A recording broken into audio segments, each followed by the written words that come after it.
Hello and welcome to the wonderful world of economics. Yes friends, up till now we have discussed and learned कि how the recent changes, that is progressive changes, it is found in the banking sector, especially after post reform period or after the liberalization, that is new economic policy of 1991 के बाद हमारे banking sectors में कितने new innovative improvements आए हैं for the betterment of our economy as well as for our customer.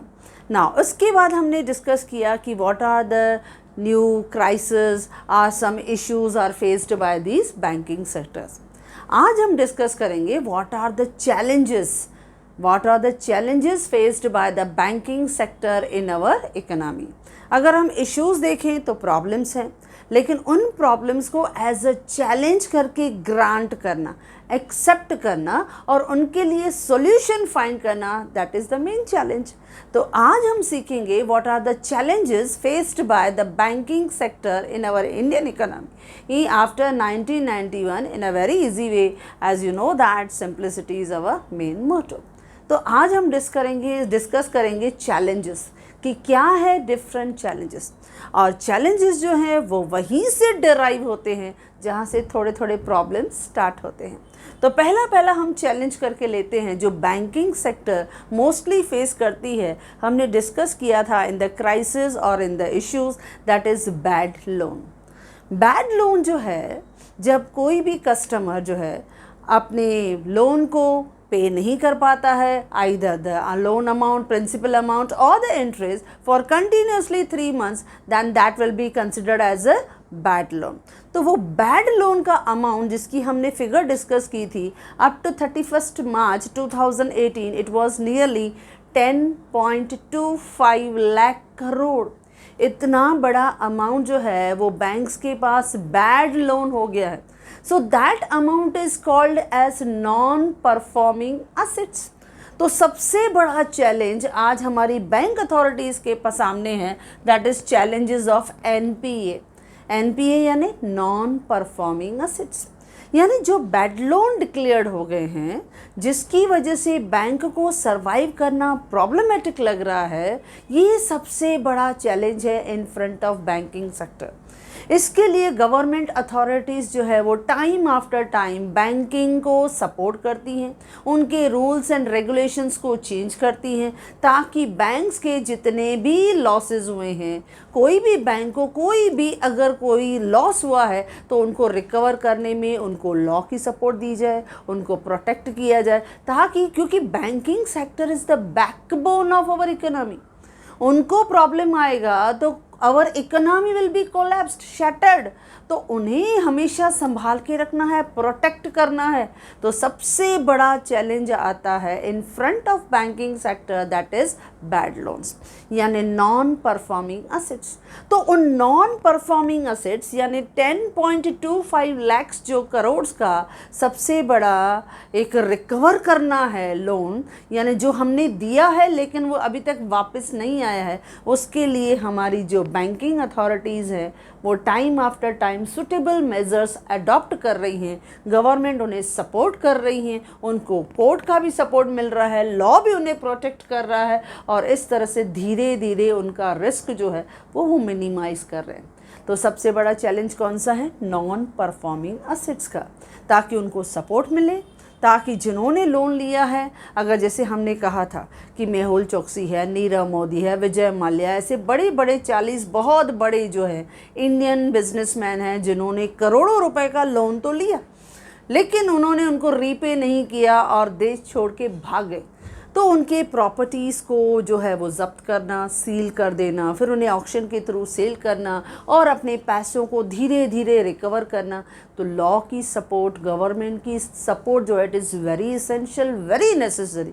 तो इसके लिए सबसे बड़ा चैलेंज क्या आता है कि ये जो नॉन परफॉर्मिंग असेट्स हैं इन्हें हम कैसे लिक्विडिटी में कन्वर्ट करें. तो पहला चैलेंज आता है इन सब बैड लोन को रिकवर करना. Second, corruption and fraud. हमने इश्यूज़ में देखा था कि समटाइम्स सम करप्ट ऑफिसर्स, सम करप्ट ऑफिशियल्स जो है उनकी वर्किंग की वजह से जो प्राइवेट बैंक्स हैं या पब्लिक सेक्टर बैंक्स हैं, they are suffering huge losses, उन्हें ह्यूज लॉसेस मिल रहे हैं। तो अभी गवर्नमेंट जो है वो उसके लिए वेरी मच अवेयर हो गई है। They are also supporting these banks to take the remedial measures against those corrupt and fraud officers. ऐसे करप्ट और फ्रॉड ऑफिसर्स को वो लोग क्या कर देते हैं, डिस्कार्ड, एकदम डिस्पिस कर देंगे, उन्हें निकाल देंगे और उनके खिलाफ जो भी उनकी प्रॉपर्टी होगी उनको भी वो कब्जे में करके उनकी प्रॉपर्टी में से पैसे रिकवर करने की कोशिश करेंगे। तो अभी इमीडिएटली प्रॉम्प्ट एक्शन जो है वो हमारी गवर्नमेंट अथॉरिटीज़ उन्हें लेने में सपोर्ट करती हैं, क्योंकि ये भी एक चैलेंज बढ़ गया है। क्योंकि अगर हम लोग करप्ट ऑफिसर्स के खिलाफ एक्शन नहीं लेंगे, फ्रॉड के खिलाफ we will not take remedial step, तो how the bank will survive. तो अगर ऐसा कुछ मिलता है evidence, then immediately they will be given the proper support. Again suitable measures are taken against the fraudulent some officials या corrupt officials. तो इनके लिए भी अभी सॉल्यूशन धीरे धीरे जो है वो रेमेडियल में निकाला जा रहा है, ताकि बैंकिंग अथॉरिटीज़ को लॉसेस सफ़र नहीं करना पड़े। यस फ्रेंड्स, थर्ड है political pressures. Now political pressure हमने देखा कि मोस्टली जो बैंक्स हैं they are getting too much pressure at the central level, at the state level. So political pressure की वजह से भी सम टाइम ऐसे कुछ पर्सन्स की तरफ लोन डाइवर्ट हो जाता है जिनका क्रेडिट वर्दीनेस मार्केट में बहुत पुअर है, या जो नीडी पर्सन हैं, जो डिज़र्विंग पर्सन हैं उनकी तरफ लोन्स नहीं जा रहे हैं, लेकिन बड़े बड़े मल्टीनेशनल्स हैं, कॉरपोरेट फील्ड है, उनके फ्रेंड्स हैं, तो बिजनेस सर्कल की तरफ ज़्यादा अननेसेसरी लोन डाइवर्ट हो गया। लेकिन नाउअडेज अभी इनके ऊपर भी डायरेक्टली और इनडायरेक्टली कंट्रोल किया जा रहा है to reduce the political pressures. यानी बैंक्स को टोटली अथॉरिटी दी जा रही है, they can take their own decision, चाहे वो रिक्रूटमेंट की हो, चाहे लोन सेंक्शन करने की हो, चाहे वो क्रेडिटेड जो फैसिलिटी है, अमाउंट है, डिसाइड करना हो। Each and every power is given to the banks individually, वो खुद ले सकते हैं। तो इन पॉलिटिकल प्रेशर्स को भी धीरे धीरे रिड्यूस किया जा रहा है, because authority they themselves understand कि why these public sector bank और private sector bank they are facing the problems, they are facing the losses because of the political pressure. तो पॉलिटिकल प्रेशर में उन्होंने किया तो सही, लेकिन उसकी वजह से किसका नुकसान हो रहा है, पब्लिक का नुकसान हो रहा है और उनका गुडविल स्पॉइल हो रहा है, फाइनेंशियल्स उनका जो है वो पोजीशन ब्रेक हो रहा है। यानी so many problems are created in the economy because of this political pressure, क्योंकि इनएफिशिएंसी इन द स्टाफ आ जाता है, इनएफिशिएंसी इन द वर्किंग आ जाता है, रिजल्ट्स जो हैं वो पुअर मिलते हैं। तो how they will survive and sustain in the economy, कैसे कंपटीशन फेस कर पाएंगे, क्योंकि आजकल इकोनॉमी इंटरकनेक्टेड है। एक जगह कुछ प्रॉब्लम होता है तो इमीडिएटली जो उनके साथ कनेक्टेड कंट्रीज़ हैं, जिनके साथ हमारा बिजनेस है, दे आर आल्सो अफेक्टेड। तो इसके लिए एक जगह का bankruptcy, insolvency, it will affect on the others. तो इसके लिए now the government they self realized and they will try to find out the remedial measure to control the political pressure. Okay friends, yes, then है to promote the digital banking. ना banking authorities के सामने ये एक बहुत बड़ा challenge जो है वो आता ही रहता है, और वो कैसे आता है, यानी स्पेशली हमने ऑब्ज़र्व किया जब डीमोनेटाइजेशन हुआ।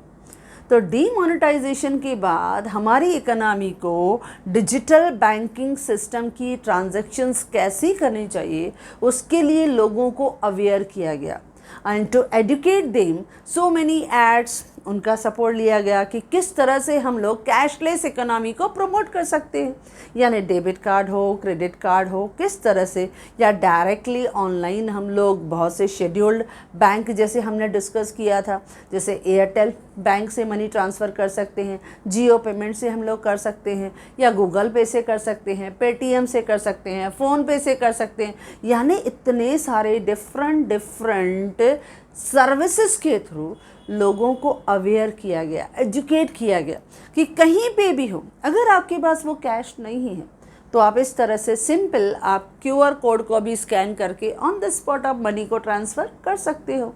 तो ये प्रमोट करना है। और स्पेशली ये प्रमोट करने के लिए ज़रूरत पता है कहाँ पड़ती है? रूरल एरियाज़ में, बैकवर्ड एरियाज़ में, because they people no these people they are very hesitated because they are illiterate, so they will find it very difficult to use these type of digital transaction. क्योंकि अभी भी हम देखते हैं in backward areas में so many transactions are carried in cash only. वो अभी भी ट्रांजेक्शन्स कैश में करते हैं, तो उन्हें एजुकेट करना है, उन्हें अवेयर करना है. They should come to know the importance of this digital transaction, ताकि हमारी एंटायर इकोनॉमी जो है वो कैशलेस इकोनॉमी, डिजिटल इकोनॉमी में कन्वर्ट हो जाए, ताकि हम भी इम्प्रूव हो सकें. तो ये सब एक रियलिटी में हमारी बैंक्स जो है वो चैलेंज करके एक्सेप्ट करती हैं, और उसके लिए टाइम आफ्टर टाइम लोगों को सिखाती भी रहती है कि how they have to work. ATM की जो हैबिट्स हैं, बैकवर्ड एरियाज़ में एटीएम की ब्रांचेस को खोलना, एटीएम की सर्विसेज को प्रोवाइड करना, तो धीरे धीरे लोगों को हैबिट हो रहा है. They are getting habituated about this cashless economy और डिजिटल ट्रांजैक्शन करना सीख गए हैं. लेकिन अभी भी बहुत एफर्ट्स हमें डालने हैं to promote the digital banking system. Yes friends, next आता है जो चैलेंज है in front of banking authorities, that is hacking challenge. हमने प्रॉब्लम किया था साइबर थ्रेट्स, क्योंकि मेजॉरिटी ऑफ पीपल, क्योंकि अभी अभी हमने कहा कि we are using digital transactions, यानी हम कहीं पे भी मॉल वगैरह में जाते हैं तो we are using debit card, और अगर बड़ी लेवल पे कभी कभी शॉपिंग हो जाती है we are using credit card. तो ये जब हम डेबिट कार्ड, क्रेडिट कार्ड सब यूज़ करते हैं तो सम टाइम यहाँ पे इश्यूज़ कौन सा आ जाता है? हैकिंग का.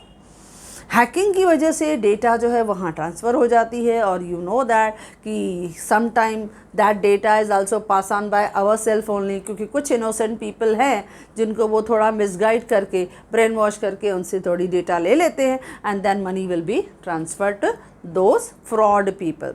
तो कभी कभी ऐसे कुछ साइबर थ्रेट्स का प्रॉब्लम आता है. ओके, लेकिन बैंकिंग क्या करती है? हमने पढ़ा था that is cloud technology. Cloud technology की वजह से, आर्टिफिशियल इंटेलिजेंस की वजह से they will try to bring some remedial measures. वो डेटा को सेव करने की कोशिश करते हैं, एंड बिसाइड विद दैट लोगों को भी अवेयर करते हैं कि इस तरह की चीटिंग से वो बचें. यानी कुछ भी हुआ इमीडिएटली आप रिपोर्ट कर सकते हो. जैसे हमने कहा cyber cell is different one, वो इस तरह के पर्टिकुलर केसेस को डील करता है. तो इस तरह का अवेयरनेस, इस तरह का नॉलेज, इस तरह की एजुकेशन जो है वो लोगों तक पहुंचाना, और उन्हें समझाना कि इस तरह की जो ट्रांजैक्शन है जब हम करते हैं तो अपनी पर्सनल डेटा किसी के साथ भी शेयर नहीं करनी है.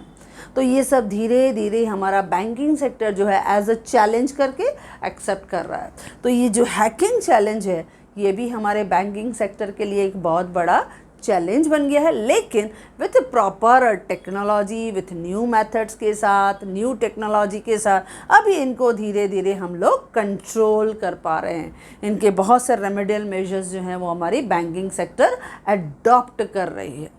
नेक्स्ट है फाइनेंशियल इंक्लूजन. ये हमने पॉइंट रेमेडियल रिसेंट जो प्रोग्रेसिव चेंजेस हैं उसमें भी पढ़ा था कि किस तरह से जो पर्सन्स जो इनफॉर्मल एरिया में आते हैं, those persons were excluded from the banking sectors, they were connected to these banking sectors. उनको हमने बैंकिंग सेक्टर से कनेक्ट किया, and it is possible only with the help of our honourable prime minister Narendra Modi ji. उनके efforts की वजह से जो prime minister Jan Dhan योजना थी उसमें पहली बार ज़ीरो बैलेंस से लोगों का अकाउंट खोला गया. अब ये अकाउंट बैंकिंग सर्विस उनको मिली, प्लस उनको इंश्योरेंस भी मिली, यानी उनको इंश्योरेंस भी हमने कवर किया. नॉट ओनली दैट, बहुत सारी सर्विसेज किसानों को भी हमने प्रोवाइड की. कृषि कार्ड, किसान विकास जो है उनको भी हमने, उनके डेवलपमेंट के लिए भी बहुत सारे एफर्ट्स बैंकिंग सेक्टर ने लिए. उनको सीड्स के लिए, फर्टिलाइज़र्स के लिए, या ट्रैक्टर्स के लिए, या एनी इंसेंटिव्स के लिए, या इरिगेशन के लिए भी अगर उनको छोटे छोटे लोन्स चाहिए तो इस तरह से उनको सपोर्ट मिलेगा. या किसानों को या इनफॉर्मल सेक्टर्स को पेंशन देना, उन्हें फाइनेंशियल सपोर्ट करना, यानी उनको हमने इन्वॉल्व किया. और ये इन्वॉल्वमेंट में आरबीआई ने जब ये कवर किया तो एटलीस्ट 4,90,000 विलेजेस को उन्होंने इस पूरे प्रोग्राम में इन्वॉल्व किया, यानी लाखों करोड़ों लोग जो हैं उनका बैंकिंग अकाउंट में एक कनेक्शन मिल गया। They were totally deprived from these facilities, वो इस फैसिलिटीज़ को एंजॉय नहीं करते थे, वो एक्सक्लूडेड थे, but now they were involve, उनको इंक्लूड किया गया। तो इसके लिए जैसे अभी पेंडेमिक हमने कोविड-19 का प्रॉब्लम देखा, तो लॉकडाउन हो गया, तो हाउ दे विल सर्वाइव।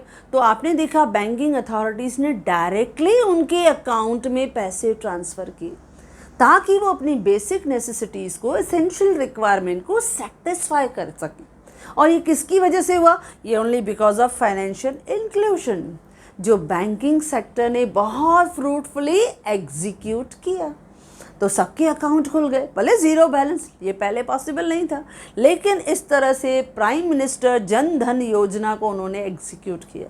उन्होंने बहुत सारे इंश्योरेंस एरियाज़ को भी कवर किया, फसलों को भी कवर किया कि अगर कोई अनसर्टेनिटीज़ आती है, फ्लड आता है, ड्राउट आता है, उनकी फसल प्रॉपर नहीं हो पाती है, तो how they will repay there loan, कैसे ले, तो उनके लोन भी माफ़ हो जाते हैं क्योंकि इंश्योरेंस से कवर्ड होते हैं, या उनको पेंशन मिलती है बुढ़ापे के बाद, जो पहले इनफॉर्मल सेक्टर में नहीं था, लेकिन अभी उनको भी बहुत से स्कीम्स के अंडर उनको, जैसे हमने देखा है अटल पेंशन योजना है, प्रोविडेंट फंड की योजना है, उनके अंडर उनको पेंशन दिया जाता है, या बहुत सी क्रेडिट फैसिलिटीज़ दी जाती हैं। अब पहले क्या होता था कि रूरल एरियाज़ में जब वो क्रेडिट फैसिलिटी लेते थे तो सिक्योर्ड होता था, कोलैटरल होता था। अभी जो पुअर फार्मर्स हैं उनके पास मॉर्गेज करने के लिए प्रॉपर्टीज़ नहीं थी, लेकिन अभी वो डेवलपमेंट हुआ क्योंकि ये चैलेंज करके लिए फिर किसानों को सिर्फ प्रोडक्टिव के लिए नहीं, अनप्रोडक्टिव के लिए भी उनको लोन देना उन्होंने शुरू किया। और ज़रूरी नहीं है कि दे विल मॉर्गेज इट, उनका अमाउंट छोटा था लेकिन उनको अनसिक्योर्ड लोन भी, फैसिलिटीज़ भी, क्रेडिट जो है वो उनको दिया गया। तो ये financial inclusion, it was a great challenge, it was successfully conducted by our banking sector. Okay friends, आगे बढ़ते हैं। Competition from non banking financial institution. हमारी बैंकिंग सेक्टर को जो नॉन बैंकिंग फाइनेंशियल ऑर्गेनाइजेशन हैं, इंस्टीट्यूशंस हैं, कंपनीज़ हैं, उनसे बहुत बड़ा चैलेंज मिलता है, यानी कंपटीशन मिलती है। क्योंकि नॉन बैंकिंग फाइनेंशियल इंस्टीट्यूशंस में हम देखते हैं बहुत सारी म्यूचुअल फंड्स कंपनीज़ हैं जो उन्हें चैलेंज देती हैं, क्योंकि वो इस तरह की फाइनेंशियल मोबिलिटी में वो काफ़ी अच्छा रोल प्ले करती हैं। उसके अलावा क्रेडिट फैसिलिटीज़ में, क्रेडिट फैसिलिटी भी इजीली वो प्रोवाइड कर देती हैं, उनसे उनको चैलेंज मिलता है। तो सम टाइम ये जो बैंकिंग सेक्टर है वो इस नॉन बैंकिंग फाइनेंशियल इंस्टीट्यूशन से भी कंपटीशन उनको फेस करना पड़ता है। तो एज अ रिज़ल्ट फिर क्या करना पड़ेगा, उन्होंने चैलेंज करके तो लिया, तो क्या करते हैं बैंकिंग सेक्टर भी सम टाइम इस कंपटीशन में सस्टेन करने के लिए, क्योंकि उनको भी तो मार्केट में आगे चलना है, तो what they will do, they will also try to attract the customer. वो भी कस्टमर को अट्रैक्ट करेंगे। अब कैसे करेंगे? They will also provide high rate of interest. तो वो भी हाई रेट ऑफ इंटरेस्ट देते हैं, वो भी बेटर सर्विसेज प्रोवाइड करते हैं, जैसे वो प्रोवाइड करते हैं वैसे ये भी प्रोवाइड करते हैं। तो जो भी सर्विस, क्योंकि यहाँ पे क्या है, competition, you have to keep watch on your competitor, on your rival, otherwise you can not sustain in the market. Market में ज़िंदा रहना है, कंटिन्यूस चलना है, लॉन्ग रन में बेनिफिट एंजॉय करना है, तो आपको तो ये सब न्यू टैक्टिक्स तो सीखनी पड़ेगी। बस बैंकिंग सेक्टर भी उसको क्या करता है, चैलेंज करके एक्सेप्ट करता है। ठीक है, जैसे आप करते हो हम भी अपना प्रॉफिट मार्जिन थोड़ा रिड्यूस करेंगे, लेकिन हम भी करेंगे ज़रूर। तो इस तरह से पब्लिक सेक्टर बैंक्स हो, वो भी नॉन बैंकिंग फाइनेंशियल इंस्टीट्यूशन जैसे वो सर्विसेज प्रोवाइड करती हैं, वो भी कस्टमर्स को के साथ सेटिस्फैक्शन, उनके साथ रिलेशन, उनके साथ मैनेजमेंट, उनको ईच एंड एवरी सपोर्ट देने का काम जो है वो हमारा बैंकिंग सेक्टर भी करता है। तो ये भी उनके लिए क्या हो गया, as a challenge. Yes, next आता है रूरल बैंक्स। हमने प्रॉब्लम में देखा कि एक्सपांशन ऑफ जो रूरल बैंक्स हैं वो बैकवर्ड एरियाज़ को थोड़ा निगलेक्ट कर रहा है। क्योंकि अर्बन एरिया में वो ज़्यादा इंटरेस्टेड रहते हैं, क्योंकि उनके जो कस्टमर्स हैं, उनका जो वॉल्यूम है वो काफ़ी इंस्पायरिंग है, काफ़ी मोटिवेटिंग रहता है इन द अर्बन एरियाज़। क्योंकि अर्बन एरियाज़ में majority of the customer educated रहते हैं, प्लस बिजनेसमैन रहते हैं, सर्विस वाले रहते हैं, तो वहाँ वॉल्यूम भी अच्छा रहता है, टर्नओवर भी अच्छा रहता है, तो उसकी वजह से they always interested in the urban areas. तो whatever priority sectors are there, priority sector को वो लोग क्या कर देते हैं, निगलेक्ट। तो रूरल बैंक्स को अभी वो क्या कर देते हैं, एज अ चैलेंज करके लेते हैं।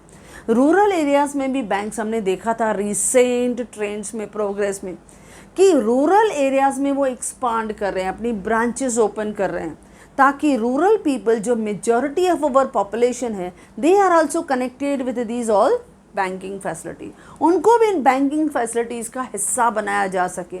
क्योंकि if they will merge slowly and slowly, भले टाइम लगेगा, बट द ओवरऑल बिजनेस का जो आपका फंक्शन रहेगा, ओवरऑल बिजनेस फंक्शन जो रहेगा, इट विल इंक्रीज, यानी volume of money will more and more increase, तो वो बढ़ेगा। तो इसके लिए मोर वॉल्यूम अगर हमें कैप्चर करना है, तो now banks are diverting to the rural area, यानी बहुत से एग्रीकल्चर एरियाज़ को कवर करना, उनको ज़्यादा से ज़्यादा अट्रैक्ट करके उनको ईजिली लोन प्रोवाइड करना, प्लस प्रायोरिटी सेक्टर में वो मार्जिनल फार्मर्स हैं, स्मॉल फार्मर्स हैं, या माइक्रो इंडस्ट्रीज़ हैं, स्मॉल स्केल इंडस्ट्री हैं, मीडियम स्केल इंडस्ट्रीज़ हैं, उनको मोटिवेट करना कि किस तरह से वो बिज़नेस को एक्सपांड करें। और स्पेशली अगर एक्सपोर्ट सेक्टर से रिलेटेड अगर कोई इंडस्ट्रीज़ हैं, तो उन्हें तो सबसे ज़्यादा सपोर्ट जो रहता है वो रूरल बैंक्स में मिलता है। तो इस तरह से ज़्यादा रूरल एरियाज़ को फाइनेंशियली मोबिलिटी देना, उन्हें सर्विसेज देना, उन्हें अपलिफ्ट करना, उनकी बेटरमेंट के लिए काम करना, ये अभी बैंक्स जो हैं वो रूरल एरिया में एज अ ग्रेट चैलेंज करके एक्सेप्ट कर रही हैं। ओके फ्रेंड्स, यस, नेक्स्ट है पॉजिटिव अप्रोच ना। आजकल बैंक्स जो हैं वो थोड़ा अपना एटीट्यूड जो है वो पॉजिटिव रखती है। मतलब अगर आप बैंक तक नहीं आ सकते हो तो बैंक आप तक पहुंचेगी, क्योंकि सर्विसेज देना है, कस्टमर का satisfaction is their main motto. तो कस्टमर को सेटिस्फाई करना है, कस्टमर के साथ रिलेशनशिप रखना है, इसके लिए they are giving training to their staff to keep the positive approach towards the customer. और स्पेशली वो positive approach when you are having branch in the backward areas, in the rural areas, क्योंकि वहाँ के लोग जो है ना वो इतने एजुकेटेड नहीं रहेंगे। तो वहाँ पर जब आएंगे वो पे स्लिप भरना है, पैसे विड्रॉ करने हैं, पैसे डिपॉजिट करने हैं, तो उनको वो फॉर्म्स या चेक्स या पे स्लिप ये समझ में नहीं आते हैं, लेकिन वो उनको गाइड करते हैं कि भले आप हिंदी में लिखो, आपको जो चाहिए, अगर आपको साइन नहीं करने आता you put a thumb on that. तो इस तरह से पॉजिटिव अप्रोच करना है, उनको सिखाना है, उनको गाइड करना है, क्योंकि वो डर कब निकलेगा, अगर आप डर नहीं निकालोगे तो how they will connect with the banking staff. तो वो पॉजिटिव अप्रोच रखना है ताकि वो बैंक में आना पसंद करें, वो कैशलेस ट्रांजैक्शन की तरफ आगे बढ़ें, वो भी डेबिट कार्ड क्रेडिट कार्ड को यूज़ करना, भले लिमिटेड अमाउंट शुरू तो करें। तो ये सब पॉजिटिव अप्रोच से होता है, उनसे इरिटेट नहीं होना है, उनसे परेशान नहीं होना है कि आप हमें तंग कर रहे हो, बार बार हमें पूछ रहे हो। No, we have to support them, we have to guide them, we have to educate them, we have to aware them। हमें उन्हें सिखाना है कि ऐसे ऐसे करो। एक बार दो बार आप उनको सिखाओगे कि एटीएम से पैसे कैसे निकाले जाते हैं, किस तरह से यूज़ किया जाता है, किस तरह से डेटा को कॉन्फिडेंशियल रखा जाता है, ये सब धीरे धीरे सिखाएंगे ना, तो इससे क्या होगा, entire banking sector will improve. तो इसके लिए जो पॉजिटिव अप्रोच है वो आजकल बैंकिंग हमेशा अडॉप्ट कर रही हैं, और पॉजिटिव अप्रोच रखा यानी overall the profit margin will go on increase और वॉल्यूम भी बढ़ेगा। Last point, recovery of the loan. क्योंकि हमने फर्स्ट पॉइंट कहा था जो ग्रेट चैलेंज है बैंकिंग सेक्टर के सामने वो है नॉन परफॉर्मिंग असेट्स यानी एनपीए। और इतना बड़ा बैड लोन सामने होना, उन्हें रिकवर करना, उसके लिए हमने कहा उनको लॉ सपोर्ट करता है। और उस लॉ को सपोर्ट करने के लिए जो गवर्नमेंट है उसने पास किया था insolvency and bankruptcy code. Insolvency and bankruptcy code जिसे हम कहते हैं आईबीसी। हम उसे शॉर्ट फॉर्म में कहते हैं आईबीसी। ये जो आईबीसी का रूल है, एक्ट है, उन्होंने पास किया, लोकसभा में पास हुआ 29 दिसंबर 2017, 29 दिसंबर 2017। और एग्जैक्टली 3-4 दिन के बाद उन्होंने यही बिल राज्यसभा में भी पास करवाया ऑन 2 जनवरी 2018। यानी बैंक को पूरा सपोर्ट मिला कि हम आपके साथ हैं, कुछ भी अगर ऐसा होता है, आपके साथ कोई फ्रॉड करता है, करप्शन करता है, बैड लोन करता है, लोन लेके भाग जाता है, उसकी पूरी प्रॉपर्टी को हम सील कर देंगे and we will try to recover the money. लेकिन फ्यूचर में फिर वो और कुछ चेंजेस लाएंगे कि ऐसा नहीं है कि बहुत बड़ा मल्टीनेशनल्स है, कारपोरेट फील्ड है, तो उनके बिना क्रेडिट वर्दीनेस के आप उनको लोन सेंक्शन करो, नो, आप उनको ऐसे नहीं ले सकते। You have to take some collateral securities. आप उनको कोलैटरल सिक्योरिटीज़ डिमांड करना है, वो कितना भी बड़ा बिजनेसमैन क्यों ना हो। तो इस तरह से लॉ का बैकिंग मिला। क्या पास हुआ? Insolvency and bankruptcy code, short form में क्या कहते हैं? आईबीसी। तो ये कानून पास हुआ पहले लोकसभा में ऑन 29 दिसंबर 2017 और इमीडिएटली देन राज्यसभा में पास किया गया 2 जनवरी 2018 को। तो लॉ का बैकिंग मिला। अच्छा, जब ये लॉ का बैकिंग मिला तो देखो रिजल्ट कितना अच्छा आया। इस बैंक के फ्रॉड से रिलेटेड लगभग 500 केस जो हैं, 500 केसेस, उनको रजिस्टर्ड किया गया है। और रजिस्टर कहाँ किया गया है? National company law of tribunal यानी NCLT। इस लॉ में, ट्रिब्यूनल कोर्ट में इस लॉ को, यानी इस लॉ को फॉलो किया जा रहा है और 500 केसेस जो हैं इसमें रजिस्टर्ड हो रहे हैं और ऐसे अथॉरिटीज़ के खिलाफ केस चल रहा है।